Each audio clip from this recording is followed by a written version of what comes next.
जय हिंद साथियों, नमस्कार।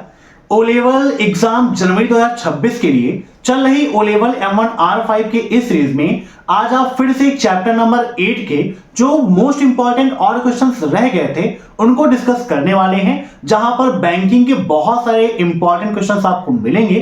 तो इस क्लास को लास्ट तक आप जरूर देखिएगा और प्रीवियस क्लासेस के लिए चैनल को विजिट करके ओ लेवल M1R5 की स्पेशल 26 की सीरीज को फॉलो कर लीजिएगा। तो टाइम वेस्ट ना करते हुए चलिए शुरू करते हैं आज की क्लास। क्योंकि सीधी बात, नो बकवास, यही है अभय एक्सेल की class. Let's begin this topic.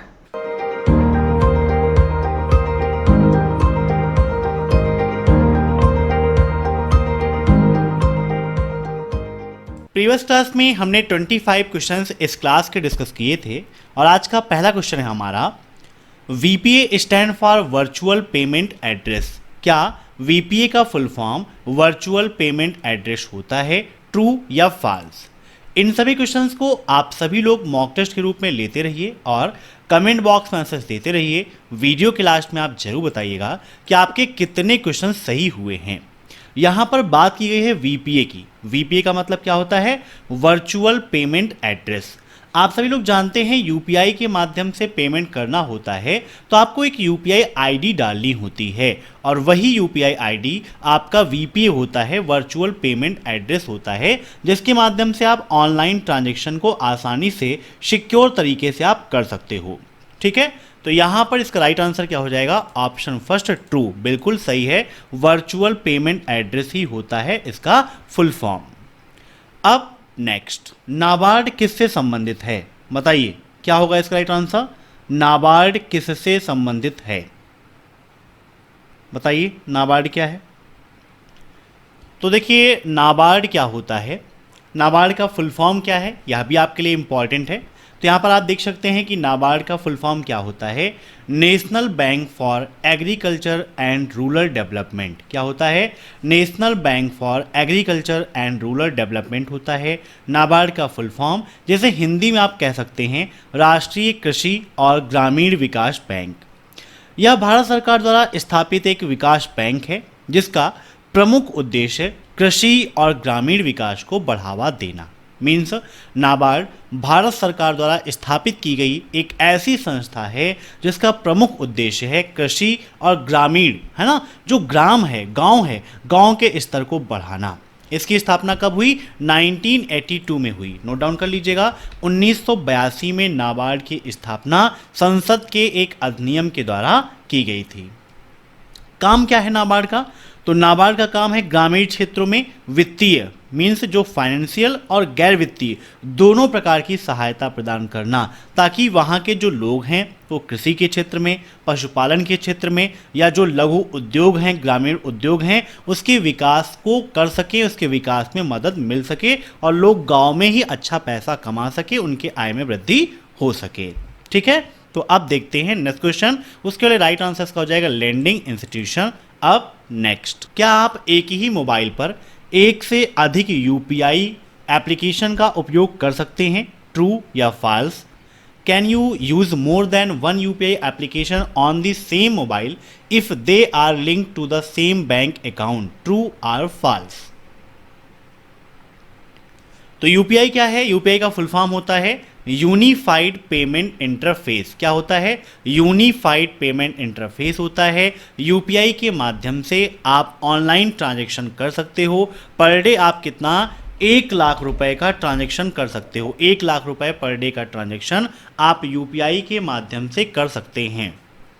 UPI के फीचर्स क्या हैं? UPI 24x7 वर्क करता है और यह IMPS को सपोर्ट करता है। IMPS का मतलब इमीडिएट पेमेंट सर्विस। और बिल्कुल सही है, आप एक ही मोबाइल पर एक से अधिक UPI एप्लीकेशन का उपयोग कर सकते हैं। जैसे मान लीजिए आपका कोई भी बैंक अकाउंट है, अगर आप उसी से गूगल पे भी चलाना चाहते हैं, फ़ोन पे, पेटीएम, भीम, तो आप चला सकते हैं, कोई दिक्कत नहीं है। अब नेक्स्ट, UPI की शुरुआत किसके द्वारा की गई? UIDAI, NPCI, both A and B या फिर none of the above? UPI was started by। काफ़ी इंपॉर्टेंट क्वेश्चन है, बताइए क्या होगा इसका राइट आंसर? तो अभी मैंने आपको बताया कि यूपीआई का फुल फॉर्म क्या है, यूनिफाइड पेमेंट इंटरफेस, और यहाँ पर इसका राइट आंसर हो जाएगा ऑप्शन बी, एनपीसीआई। एनपीसीआई का फुल फॉर्म क्या है, इसका फुल फॉर्म होता है national payment corporation of India. National payment corporation of India द्वारा यूपीआई की शुरुआत की गई थी। ठीक है, अब नेक्स्ट, भारतीय रुपए के चिन्ह मीन्स यहाँ पर जो ये रुपए का सिंबल बना हुआ है, इसको किस वर्ष मान्यता मिली, 2009, 2010, 2015 या फिर 2016? तो ये क्या है, इंडियन करेंसी का शाइन है जिसे मान्यता मिली थी 15 जुलाई 2010 को। कब? 15 जुलाई, नोट डाउन कर लीजिएगा, 15 जुलाई 2010 को इसको मान्यता मिली थी भारत सरकार द्वारा, इसको अपनाया गया था। यह प्रतीक जो है अंग्रेजी के आर अक्षर और देवनागरी का जो रा वर्ड होता है, कौन सा वर्ड होता है, रा, ठीक है, रा वर्ड इससे मिलकर बना है। इन दोनों के कॉम्बिनेशन से ही इसको डेवलप किया गया है।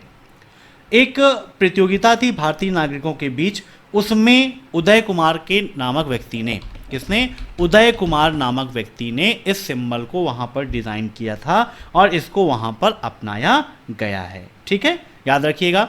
और जो भारतीय रुपया है उसका जो आधिकारिक कोड होता है वो क्या होता है, INR। अब नेक्स्ट, IMPS का फुल फॉर्म क्या है, internet payment service, immediate payment service, immediate payment system या इंटरनेट पेमेंट सिस्टम? बताइए क्या होगा इसका राइट आंसर, IMPS। तो IMPS क्या है आपका, इमीडिएट पेमेंट सिस्टम है कि सर्विस है, यह आपको बताना है। तो यहाँ पर इसका राइट आंसर हो जाएगा option B, immediate payment service. IMPS के माध्यम से आप तत्काल रूप से पेमेंट कर सकते हो। IMPS कब लॉन्च किया गया, ये भी आपके लिए इंपॉर्टेंट है। तो ये आपका लॉन्च किया गया था कब, लॉन्च इन 22 नवंबर 2010 को। ठीक है, ये आपका लॉन्च किया गया था। इसके माध्यम से आप 24×7 सप्ताह के 7 दिन 24 घंटे आप ऑनलाइन ट्रांजैक्शन कर सकते हो, चाहे वो आपके मोबाइल से लिंक हो, इंटरनेट बैंकिंग के माध्यम से हो या ATM कार्ड के माध्यम से हो, आप कर सकते हो। अब नेक्स्ट, 500 रुपए के नोट का आकार क्या है, what is the size of 500 note, 55 mm multiply 150 mm, 56 mm multiply 170 mm, 66 mm multiply 150 mm या 76 mm मल्टीप्लाई 150 mm? तो 500 रुपये का जो नोट है यहाँ पर आप देख सकते हो किस प्रकार से आपको 500 रुपये का नोट दिखाई देता है, आप सभी के पास होगा। तो यहाँ पर इसका जो राइट आंसर है वो हो जाएगा क्या, ऑप्शन सी, 66 मल्टीप्लाई 150 mm। ठीक है, याद रखिएगा, काफ़ी ज़्यादा इंपॉर्टेंट है। एक क्वेश्चन एग्जाम में पूछता है कि what is the colour of, है ना, कलर क्या है 500 रुपये की नोट का, तो इसका कलर होता है स्टोन ग्रे। क्या होता है, स्टोन ग्रे होता है, इसका राइट आंसर हो जाएगा अगर आपसे कलर पूछेगा तब। ठीक है, और दूसरा 500 रुपये की जो नई वाली नोट है यह कब इशू हुई थी, ये भी आपके लिए इंपॉर्टेंट है। तो ये 8 नवंबर 2016 को इशू की गई थी। अब नेक्स्ट, भारत में किस बैंक ने पहला ATM जारी किया था, SBI, HSBC, HDFC या ICICI? बताइए क्या होगा इसका राइट आंसर, पहला ATM किस बैंक ने जारी किया? तो यहां पर इसका राइट आंसर हो जाएगा ऑप्शन बी, HSBC बैंक ने भारत में पहला ATM जारी किया था। ठीक है, अब नेक्स्ट, कितनी बार गलत OTP डालने पर कार्ड को ऑनलाइन भुगतान के लिए ब्लॉक कर दिया जाता है, 2 times, 3 times, more than 3 times या card does not block? How many times by entering the wrong OTP then card will be blocked for online payment?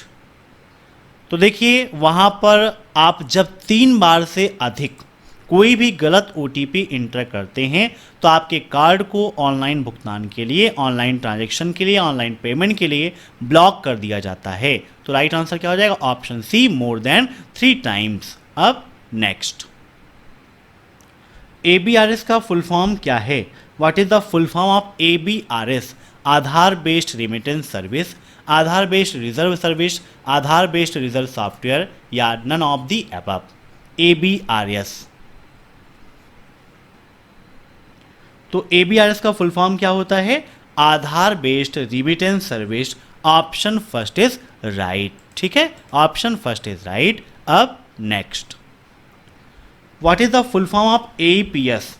AEPS का फुल फॉर्म क्या है बताइए, क्या होगा इसका राइट आंसर? AEPS का full form, तो AEPS का फुल फॉर्म होता है आधार इनेबल्ड पेमेंट सिस्टम। क्या होता है? Aadhaar enabled payment system. Option B is right. इसके द्वारा क्या कर सकते हैं? आधार नंबर के माध्यम से हम पेमेंट कर सकते हैं। मीन्स जो ट्रांजैक्शन हमें करना है वो ट्रांजैक्शन हम इसके द्वारा आसानी से कर सकते हैं। AEPS से क्या लाभ मिलते हैं ये भी आपके लिए इंपॉर्टेंट है, एग्जाम में पूछता है।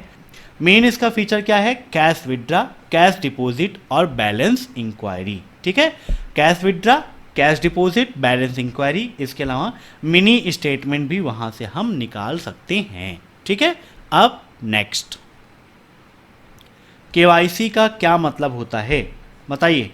KYC का मतलब क्या है? Know your customer, know your character, A और B दोनों, या फिर इनमें से कोई नहीं? बताइए KYC। तो KYC का मतलब क्या है? Know your customer. अपने ग्राहक को जानने के लिए उसकी जो डिटेल्स हैं उसको वेरीफाई कराया जाता है, वही क्या है आपका KYC। ठीक है, जहाँ पर जो क्लाइंट है उस क्लाइंट को हम आइडेंटिफाई करते हैं और उसको समझने में मदद करते हैं कि भाई ये कौन है, कैसा है, उसके बारे में डिटेल हम वहाँ पर इकट्ठा कर लेते हैं। अब नेक्स्ट, बैंक गोल्ड लोन देता है। बैंक गोल्ड लोन किसके लिए देता है बताइए? टू डू ज्वेलरी बिजनेस, आभूषण का व्यापार करने के लिए, टू बाई गोल्ड ज्वेलरी, सोने के आभूषण खरीदने के लिए, सोने के आभूषण गिरवी रखने के लिए, या फिर ऑल ऑफ दी अबव? बताइए क्या होगा इसका राइट आंसर? तो बैंक जो गोल्ड लोन देता है वो अगर आप सोने के आभूषण को गिरवी रखते हैं तो उसके लिए देता है। तो यहाँ पर राइट आंसर हो जाएगा ऑप्शन सी, सोने के आभूषण गिरवी रखने के लिए। अब नेक्स्ट, IMEI का पूरा नाम क्या है? What is the full form of IMEI? Internet mobile equipment identity, international mobile electronic identity, international mobile equipment identity, या नन ऑफ दी अबव? बताइए क्या होगा इसका राइट आंसर? तो IMEI का फुल फॉर्म होता है इंटरनेशनल मोबाइल इक्विपमेंट आइडेंटिटी। यहाँ पर आप देख सकते हैं IMEI किस प्रकार से होता है। IMEI नंबर के माध्यम से हम क्या कर सकते हैं ये भी आपके लिए इम्पॉर्टेंट है। तो IMEI नंबर के माध्यम से हम अपने गुम हुए मोबाइल की खोजबीन आसानी से कर सकते हैं। और IMEI नंबर में कितने डिजिट्स होते हैं ये भी आपके लिए इम्पॉर्टेंट एग्जाम में पूछता है। तो 15 अंकों का होता है IMEI नंबर। और अगर आपको IMEI नंबर चेक करना है तो IMEI नंबर चेक करने के लिए आपको क्या करना होता है? *#06# उपयोग करते हैं। *#06# अपने मोबाइल में हम इंटर करेंगे, पुट करेंगे, रन कराएंगे तो हमें अपने मोबाइल का IMEI नंबर मिल जाएगा। अब नेक्स्ट, नेफ्ट की शुरुआत कब हुई बताइए? नेफ्ट की शुरुआत कब हुई? 2004, 2005, 2006 या फिर 2007 में? तो नेफ्ट क्या है? नेफ्ट का फुल फॉर्म होता है नेशनल इलेक्ट्रॉनिक फंड ट्रांसफ़र। क्या होता है? नेशनल इलेक्ट्रॉनिक फंड ट्रांसफ़र होता है नेफ्ट का फुल फॉर्म, जिसके माध्यम से हम क्या कर सकते हैं? ऑनलाइन ट्रांजैक्शन कर सकते हैं। यह आपका बिल्कुल सिक्योर है, यहाँ पर लागत कम लगती है, मीन्स आसानी से आप पेमेंट कर सकते हो, सिक्योरिटी की भी कोई दिक्कत नहीं है। ठीक है, नेफ्ट में। लेकिन ये तुरंत नहीं हो जाता कि आपने जैसे किया वैसे ही आपका हो जाएगा, यहाँ पर थोड़ा सा टाइम भी लगता है। अब उसके बाद बात आती है नेफ्ट की शुरुआत कब हुई? तो नेफ्ट की शुरुआत हुई थी 2005 में। कब हुई? 2005 में। Option B is right, national electronic fund transfer होता है इसका फुल फॉर्म, ये भी आप ध्यान रखिएगा। अब नेक्स्ट, यूपीआई द्वारा भुगतान की समय सीमा क्या है? What is the time limit for payment by UPI? 7 AM to 8 PM, 8 AM to 7 PM, 8 AM to 6 PM या नो टाइम लिमिट? तो यूपीआई के माध्यम से जो भुगतान की समय सीमा है आप सभी लोग जानते हैं कि कोई टाइम लिमिट नहीं, जब आप चाहो तब आप यूपीआई के माध्यम से पेमेंट कर सकते हो। मीन्स 24 × 7 ये काम करता है, 24 × 7। तो यहाँ पर नो टाइम लिमिट हो जाएगा आपका राइट आंसर। अब नेक्स्ट, UIDAI का फुल फॉर्म क्या है? What is the full form of UIDAI? University identification authority of India, unique identification authority of India, unique information authority of India या none of the above? UIDAI, जिसके माध्यम से हमें आधार card की services मिलती हैं, आधार कार्ड से संबंधित जितनी भी सर्विसेज हैं वो आपको यहीं पर मिल जाती हैं। और इसका राइट आंसर है option first, unique identification authority of India. यहाँ से आप क्या कर सकते हो? यहाँ से आप आधार कार्ड को डाउनलोड कर सकते हो, आधार कार्ड में कोई चेंजिंग करना है कर सकते हो, अपडेट हुआ आधार कार्ड आपको डाउनलोड करना है कर सकते हो, मोबाइल नंबर, ईमेल आईडी ये सब अपडेट करना है तो वहाँ से आप करवा सकते हैं या कर सकते हैं। अब नेक्स्ट, यूपीआई के माध्यम से पैसा भेजना क्या कहलाता है? पुश, पुल, सेंड या फिर फॉरवर्ड? काफ़ी इंपॉर्टेंट है, यहाँ पर कहा गया यूपीआई के माध्यम से पैसा भेजना क्या कहलाता है? तो पैसा भेजना यूपीआई के माध्यम से पुश कहलाता है ना, PUSH। और प्राप्त करना क्या कहलाता है? अगर ये पूछता है उसको पुल बोलते हैं। क्या बोलते हैं? पुल, पुश और पुल। अब नेक्स्ट, बैंक किस पर ब्याज लेता है? बताइए, बैंक किस चीज़ पर ब्याज लेता है? डिपॉजिट पर, लोन पर, विड्रॉल पर या फिर ट्रांजैक्शन पर? बताइए क्या होगा इसका राइट आंसर? तो देखिए, जमा करने पर बैंक हमसे इंटरेस्ट नहीं ले सकता है, ब्याज नहीं ले सकता है। जमा करने पर बैंक द्वारा हमें स्वयं ही ब्याज मिलता है ना। विड्रा करने पर भी कोई ब्याज नहीं है और ट्रांजैक्शन पर भी कोई ब्याज नहीं। लेकिन लोन लेते हैं, अगर बैंक से लोन लेंगे तो लोन लेने पर हमें क्या होगा कि वहाँ पर ब्याज देना ही पड़ेगा। सबका ब्याज दर फिक्स है, जिस बैंक से आप ले रहे हो सबकी अलग अलग अपनी ब्याज दरें हैं। अब नेक्स्ट, नेफ्ट का प्रयोग करने की समय सीमा क्या है? मीन्स नेफ्ट को किस टाइम से किस टाइम के बीच आप उपयोग कर सकते हो? बताइए, 8 AM to 5 PM, 8 AM to 6 PM, 8 AM to 7 PM या 24 × 7? बताइए नेफ्ट की टाइमिंग क्या है? तो देखिए, अब नेफ्ट भी इंडिया में अवेलेबल हो गया है 24 × 7। नेफ्ट भी आपका अब सप्ताह के 7 दिन 24 घंटे आप उपयोग कर सकते हो। लेकिन यहाँ पर जो वीकडे और हॉलीडे हैं वो भी आपके इंक्लूड हैं, क्योंकि 24 × 7 मतलब जो भी वीकडे है और जो भी हॉलीडेज़ हैं वहाँ पर भी आप कर सकते हो। ठीक है, इसके अलावा जो आपका रेगुलर नेफ्ट का टाइमिंग है वो 7 AM to 7 PM है। रेगुलर जो नेफ्ट की टाइमिंग है बैंक के माध्यम से वो 7 AM to 7 PM की है, ये भी आप ध्यान में रखिएगा। ठीक है, अब नेक्स्ट, CVV का फुल फॉर्म क्या है? बताइए, CVV का फुल फॉर्म क्या होता है? Card verification value, card virtual verification, credit verification value या क्रेडिट वर्चुअल वैल्यू? CVV तो आप ATM कार्ड वगैरह यूज़ करते हैं तो वहाँ पर देखिए बैक साइड में आपको एक नंबर मिलता है, तो उसे बोलते हैं कार्ड वेरिफिकेशन वैल्यू, जो आपका 3 अंकों का होता है। कितने डिजिट का होता है? 3 डिजिट्स का होता है आपका CVV कार्ड वेरिफिकेशन वैल्यू। अब नेक्स्ट, भीम ऐप का पूरा नाम क्या है? बताइए, what is the full form of Bhim app? Bharat interface for money, Bharat internet for money, Bharat emergency for money या नन ऑफ दीज? भीम, बताइए इसके बारे में। तो भीम का फुल फॉर्म होता है Bharat interface for money. Bhim app के द्वारा आप क्या कर सकते हो, मनी ट्रांजैक्शन कर सकते हो, बैलेंस इंक्वायरी कर सकते हो, मिनी स्टेटमेंट निकाल सकते हो, या कोई आपको ट्रांजैक्शन ऐसा करना है, कोई बिल पेमेंट करना है जैसे मोबाइल रिचार्ज, टीवी रिचार्ज, तो ये सब कुछ आप भीम ऐप के माध्यम से कर सकते हो। भीम ऐप कब लॉन्च किया गया, ये भी आपके लिए इम्पॉर्टेंट है, एग्जाम में पूछता है कि भीम ऐप कब लॉन्च किया गया था, तो बताइए क्या होगा इसका राइट आंसर। तो भीम ऐप आपका 30 दिसंबर 2016 को लॉन्च किया गया था। कब? दिसंबर 2016, 30 दिसंबर 2016 को भीम ऐप को लॉन्च किया गया था। भारत सरकार ने इसको लॉन्च किया था ताकि लोग डिजिटली पेमेंट कर सकें। ठीक है, नोटबंदी के बाद में इसको हमारे प्रधानमंत्री जी ने लॉन्च किया था। अब नेक्स्ट, क्यूआर का फुल फॉर्म क्या है, बताइए। What is the full form of QR? Quick response code, quick result code या नन ऑफ दीज? तो क्यूआर का फुल फॉर्म क्या होता है? Quick response code. QR code कैसे होते हैं आप देख सकते हैं। क्यूआर कोड इस प्रकार से आपको दिखाई देता है जो स्क्वायर ग्रिड में घिरा होता है।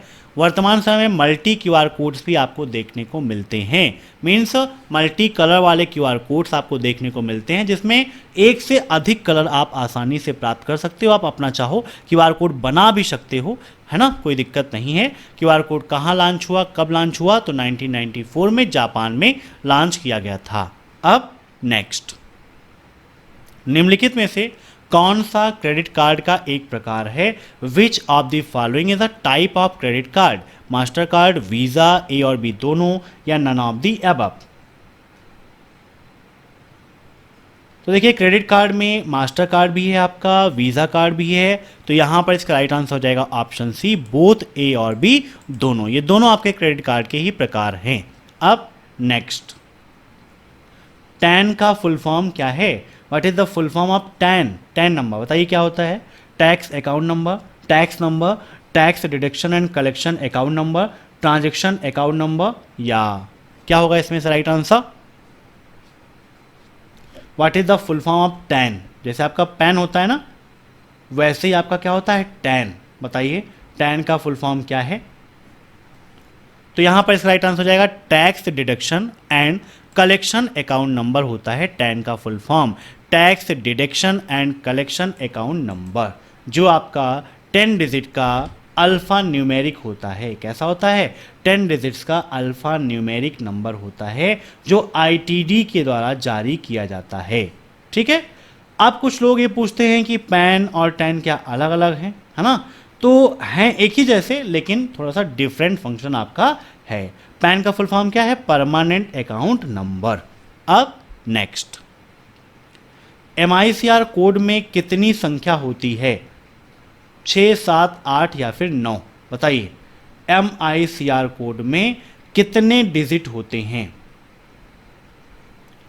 तो एमआईसीआर का मतलब मैग्नेटिक इंक कैरेक्टर रिकॉग्नाइजेशन, और यह 9 डिजिट का 9 डिजिट का आपका एक यूनिक नंबर होता है जिसका उपयोग बैंकों में चेकों के निस्तारण के लिए किया जाता है। ठीक है, जहां पर स्टार्टिंग के जो 3 अंक हैं वो सिटी कोड को रिप्रेजेंट करते हैं, फिर बीच के 3 अंक बैंक कोड को, और जो लास्ट के हैं वो ब्रांच कोड को आइडेंटिफाई करने के लिए उपयोग किए जाते हैं। ठीक है, तो ये था आज का मोस्ट इम्पॉर्टेंट क्वेश्चन। ये मोस्ट इंपॉर्टेंट क्लास आप सभी को पसंद आई होगी, इसके लिए आप सभी लोग वीडियो को लाइक कर दीजिए। हर शाम 7 बजे ओ लेवल M1 R5 की क्लासेस हो रही हैं, इसको अटेंड करते रहिए। साथ ही साथ रात 9 बजे M2 R5 की क्लासेस है, उसे भी आप जरूर अटेंड कर लीजिएगा। और चैनल से जुड़ने के लिए चैनल को सब्सक्राइब करके बेल आइकन को प्रेस कर लीजिए ताकि टाइम टू टाइम आपको ये सब कुछ मिलता रहे जो भी चैनल पर अपडेट होता है। Thanks for watching my video. फिर मिलते हैं नेक्स्ट क्लास में, तब तक के लिए बाय।